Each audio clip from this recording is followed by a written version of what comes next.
Star plus show Anupama में राघव और तोशु की चिंताएं बढ़ती जा रही थीं, क्योंकि अंश का कोई सुराग नहीं मिल रहा था। दोनों मिलकर उसकी तलाश में जुटे हुए थे, लेकिन राघव के दिल में शक की सुई सीधी गौतम पर टिक चुकी थी। वह बार बार यही दोहरा रहा था कि अंश की इस हालत के पीछे सिर्फ गौतम का ही हाथ हो सकता है। तोशु उसकी बात से सहमत तो था, लेकिन उसके पास भी इस आरोप को साबित करने के लिए कोई ठोस सबूत नहीं था। तभी तोशु अनुपमा को बुलाने के लिए घर के अंदर चला जाता है। ठीक उसी समय कुछ गुंडे एक गाड़ी से अंश को शाह हाउस के बाहर फेंककर तेजी से भाग निकलते हैं। राघव दौड़कर अंश की ओर बढ़ता है और जोर जोर से आवाज लगाकर घर वालों को बुलाता है। जैसे ही परिवार के सभी सदस्य बाहर आते हैं, अंश की हालत देखकर सभी के होश उड़ जाते हैं। उसके चेहरे पर चोटों के गहरे निशान थे, जिससे उसका चेहरा पहचानना तक मुश्किल हो गया था। अनुपमा का दिल बैठ जाता है, उसकी चीख निकल जाती है और वह तुरंत डॉक्टर को बुलाने की बात कहती है। वहीं दूसरी तरफ राही अपने फोन में अंश की फोटो देखकर पूरी तरह से टूट जाती है। वह भावुक होकर प्रेम से कहती है कि देखो हमारे बच्चे के साथ क्या कर दिया है। मोटिबा भी उस फोटो को देखकर चिंता व्यक्त करती हैं और कहती हैं कि यह तो बहुत ही निर्दयी हरकत है। पराग गुस्से में कहता है कि जिसने भी अंश को यह हाल में पहुंचाया है, वह बच नहीं पाएगा। इसी दौरान गौतम वहां खड़ा सब कुछ देख रहा होता है और उसके चेहरे पर एक संतोषजनक मुस्कान होती है। राही के दिल में अब कोई शक नहीं रह जाता कि यह सब गौतम का ही किया धरा है। प्रेम भी उसके शक से सहमत होता है, लेकिन वह याद दिलाता है कि बिना सबूत कुछ नहीं किया जा सकता। ख्याति भी अंश के हालात देखकर परेशान हो उठती है और सबकी आंखों में चिंता साफ झलकती है। तभी प्रार्थना की नजर गौतम पर पड़ती है। वह गुस्से में उससे सामना करती है, लेकिन गौतम तो जैसे डरने वालों में से नहीं था। वह शांत लहजे में स्वीकार करता है कि अंश की हालत की जिम्मेदारी उसी की है। वह प्रार्थना को खुलेआम धमकाता है कि अगर उसने तलाक का केस वापस नहीं लिया तो अंजाम और भी बुरा होगा। गौतम की बातों से प्रार्थना सन्न रह जाती है। वह उसे दानव कहकर पुकारती है, लेकिन गौतम हंसते हुए कहता है कि अब जाकर तुमने अपने पति की असली पहचान देखी है, लेकिन अफसोस तुम कुछ भी साबित नहीं कर पाओगी। इसी बीच अनुपमा वहां पहुंच जाती है और सबको चौंका देती है।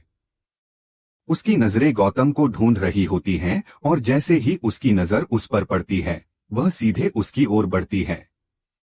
अनुपमा उसे बिना कुछ कहे एक जोरदार मुक्का मारती है, जिससे गौतम चौंक जाता है।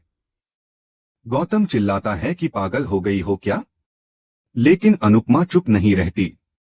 वह उसे जोरदार थप्पड़ मारती है और कहती है कि माँ भले ही सीधी सादी होती है, लेकिन जब उसके बच्चे को चोट पहुंचती है तो वह शेरनी बन जाती है। आज तुमने मेरी काली माँ को जगा दिया है।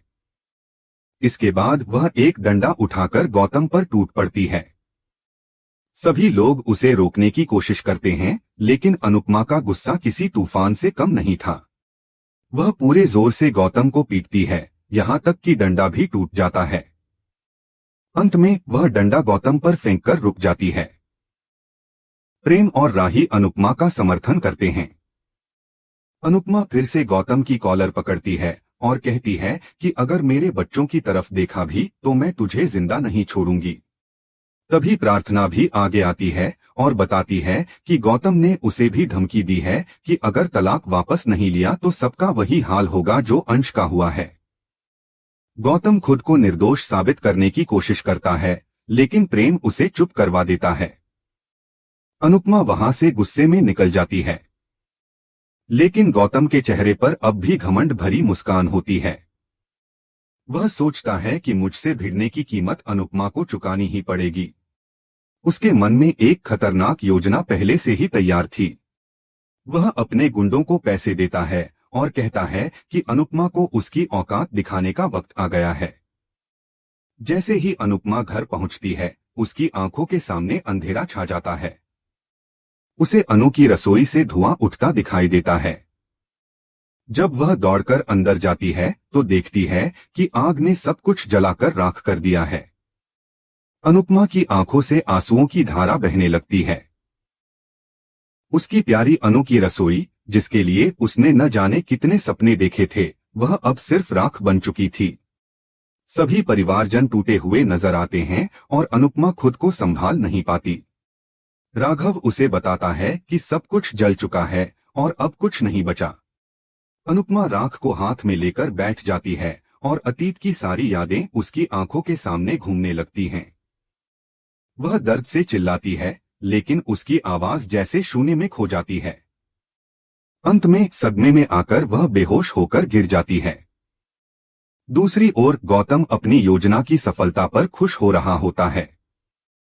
वह कहता है कि अनुपमा खुद को शेरनी समझ रही थी, लेकिन मैंने उसकी पूरी दुनिया ही जला दी। अब अगला नंबर प्रेम और राही का है। वहीं अनुपमा होश में आती है और शाह परिवार को बताती है कि उसने सपना देखा था कि अनु की रसोई जल गई है। पर यह कोई सपना नहीं, एक भयावह हकीकत बन चुका था, जो उसकी आंखों के सामने अपनी पूरी तबाही के साथ खड़ा था। अनुपमा की आंखों के सामने जैसे ही अंधेरा छाया, वह बेचैन होकर बाबूजी से पूछती है कि क्या रसोई सही सलामत है। बाबूजी बिना कुछ कहे सिर्फ नहीं का इशारा करते हैं। अनुपमा कांपते हुए अपने हाथ की राख देखती है, उसकी आंखों से आंसू बहने लगते हैं और वह जोर से चिल्लाती है। दौड़ती हुई वह रसोई की ओर जाती है, जहां उसकी जिंदगी के सपनों की राख उसके सामने बिखरी पड़ी होती है। जली हुई दीवारें, राख में तब्दील हुए बर्तन और जल चुकी उम्मीदों के बीच अनुपमा टूटकर वहीं बैठ जाती है। कुछ ही पल बाद परिवार के बाकी सदस्य भी वहां पहुंच जाते हैं।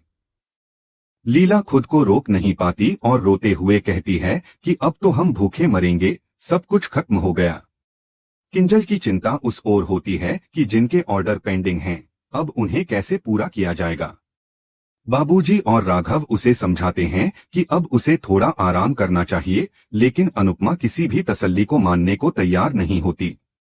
वह राघव से सवाल करती है कि जब उसने पहले ही आग लगने की आशंका जताई थी, तो फिर यह सब कैसे हुआ।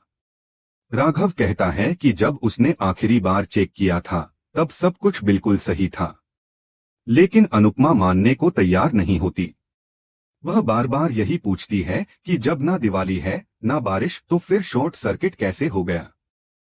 उसकी आंखों में शक साफ दिखाई देता है और उसे पूरा यकीन होता है कि इस आग के पीछे गौतम का ही हाथ है। तभी लीला बीच में आकर उसे रोक लेती है। लीला उसे डांटते हुए कहती है कि उसे कोठारी परिवार से दुश्मनी नहीं मोल लेनी चाहिए थी। लीला कहती है कि उसके तमाशे की वजह से ही गौतम ने अंश को पिटवाया और अब रसोई को भी जला दिया। अगर अनुपमा फिर से कोई कदम उठाएगी तो गौतम और बड़ा बदला लेगा। अनुपमा की आंखों में दर्द और हार का भाव झलकता है, लेकिन वह कुछ नहीं कहती और चुपचाप वहां से चली जाती है। राघव उसकी हालत देखकर परेशान होता है और मन ही मन गौतम को सबक सिखाने की कसम खा लेता है। इधर राही को जैसे ही यह खबर मिलती है, वह घबरा जाती है और प्रेम के सामने फूट फूट कर रोने लगती है। प्रेम भी अंदर से टूट जाता है, लेकिन दोनों को सबसे ज्यादा दुख यह होता है कि इतना सब कुछ होने के बाद भी गौतम अपने आप में ही खुश है। राही गुस्से में गौतम से सवाल करती है, लेकिन वह मुस्कुराकर साफ इनकार कर देता है। मोटी बा हमेशा की तरह गौतम का साथ देती है। राही कहती है कि अगर उसे किसी भी तरह का सबूत मिला तो वह गौतम को छोड़ने वाली नहीं है। मोटी बा कहती है कि यह सब माँ की वजह से हुआ है और आर्यन से कहती है कि उसे माही से शादी करने से पहले एक बार और सोच लेना चाहिए। वहीं पराग सीधे प्रेम और राही से कहता है कि आर्यन और माही की शादी कुछ दिनों के लिए टाल दी जाए। अनिल को भी धीरे धीरे गौतम पर शक होने लगता है। दूसरी तरफ अनुपमा अपने कमरे में अकेली बैठी होती है, गहरे सोच में डूबी। किंजल, माही और परी उसके लिए खाना लेकर आती हैं और उसे खाना खाने के लिए मनाने की कोशिश करती हैं।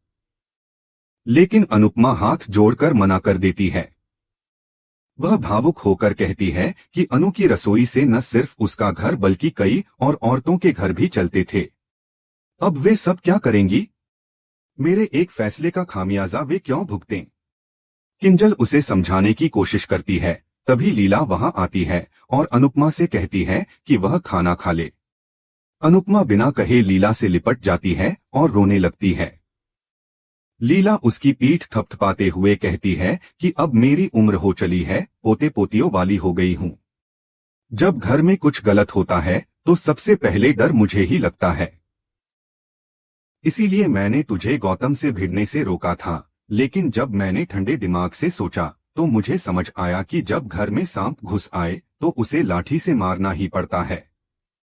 गौतम भी ऐसा ही एक जहरीला सांप है। लीला अनुपमा से कहती है कि गौतम ने न सिर्फ प्रार्थना की जिंदगी को तबाह किया, अंश को पिटवाया, बल्कि अनु की रसोई को भी आग लगा दी।